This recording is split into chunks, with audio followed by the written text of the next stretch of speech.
In May, the 28 countries of the EU will vote for a new European Parliament. But against the backdrop of an economic crisis, many observers anticipate a record-low turnout and a surge in support for populist parties and eurosceptics. In some ways, it's the political crisis, and not only the economic and social crisis that's brought us to where we are. So it's up to the citizens to mobilise.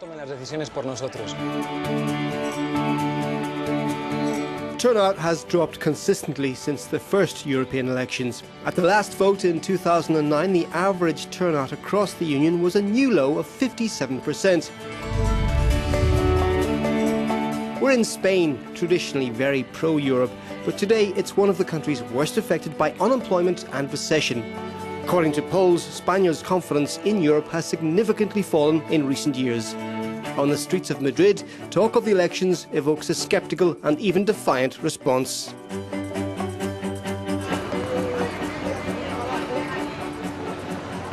I don't think I'll vote. I think Europe's in a mess at the moment. I don't see anything that's working. You only have to look at this country. As always, very few people will vote. Why? Because we don't trust our political leaders, particularly here in Spain. Europe's not working for us, really. We presume they're going to impose more austerity on us. 3 years ago, an unprecedented protest movement sprang to life in the heart of Madrid, Los Indignados. Hundreds of thousands gathered, galvanised by a common disillusionment with the political class and a desire to change society. 25-year-old Guillermo was among them. Now he's preparing to stand in the European elections for a new party, ECO. Its mission, to change Europe. Creo que la solución es una Unión Europea, pero una Unión Europea radicalmente distinta. I'm in the middle of making a video for ECO, which is a Spanish ecology party.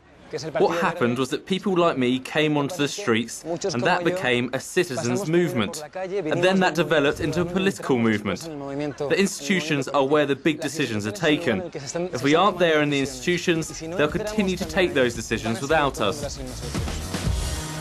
The movement Real Democracy Now! Was behind the original call for street protests.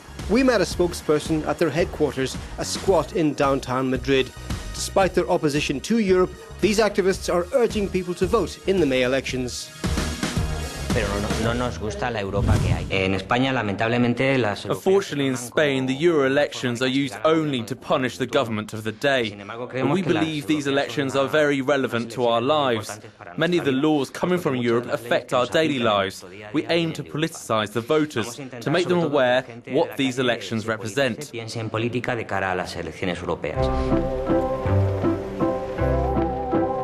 So, what role and powers do MEPs have?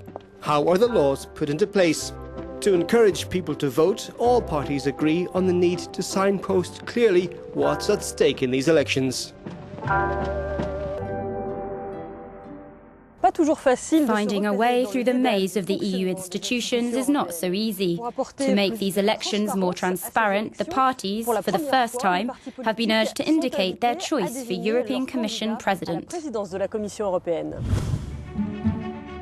In line with the 2009 Lisbon Treaty, Europe's leaders are obliged to take into account the election results in choosing a Commission President, whose role is like a Prime Minister's. At the same time, the treaty gave MEPs even greater powers. That's even more reason to get out and vote, according to the head of the European Parliament office in Madrid. Hemos conseguido politizar estas. We've been able to make these elections more politically relevant than ever, so that if the Parliament has a centre-right or centre-left, then the President of the Commission will be either centre-left or centre-right, and that's radically new. For a long time we said to people, vote for a European Parliament. I don't know any country where they say vote for a Parliament. No, we vote for candidates. Getting young Spaniards to debate Europe and cast their ballots is also the goal of this group of youths. To that end, they created the political project CC Europe, con copia a Europa. They host blogs and hold meetings and debates in universities and cafes. If young people don't get involved, we might as well throw the European project in the bin. Those of us who were born in the European community, it's imperative that we have a vision of what Europe needs, of the necessary reforms. Cornucopia Europe doesn't want to indoctrinate. We're not aligned to any political party. Our objective is to make everyone aware of what's at stake in Europe, of the importance of Europe, and that everyone has their own idea. Voters play their part by finding their way to the polling stations. After that, it's down to the politicians to follow the road to Brussels.